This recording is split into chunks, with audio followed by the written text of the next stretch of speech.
Вот из этих врушек будут расходиться, как паутина, все электричество, которое будет питать наш хоспис. Это сердце питания всего комплекса. Именно отсюда электричество будет поступать в помещение. Новый хоспис – это 8500 квадратных метров.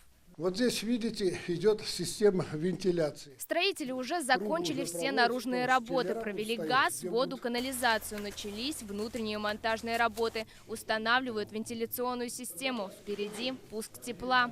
В январе мы начнем уже внутреннюю работу по электрике.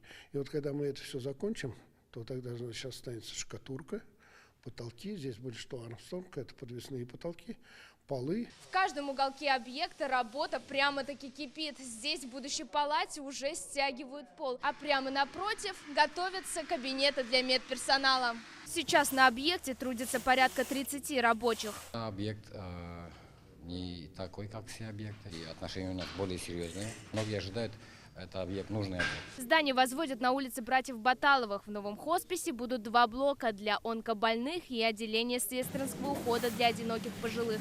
Для пациентов удобные выходы на балкон, будет и свой зимний сад. Появятся кабинеты и конференц-зала для студентов. В республике будет подарок такой для пациентов, для жителей республики, кто в этом нуждается, тяжело больные особенно, то это будет первый хоспис, во-вторых, отделение сельского ухода, потом учебные классы, где будем обучать паллиативным навыкам, как студентов, так и врачи будут проходить практику. Открытие дома без боли ждут около 25 тысяч человек. Новое здание будет больше первого в 5 раз на 60 койко-мест. По словам Владимира Вавилова, при необходимости хоспис может вместить до 200 человек. Моя мечта, чтобы ни один пациент в Татарстане не остался не обезболенным, не брошенным.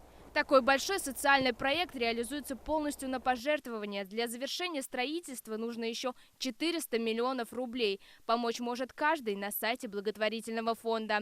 Лилия Ибнеева, Рамзиль Гарипов, ТНВ, Казань.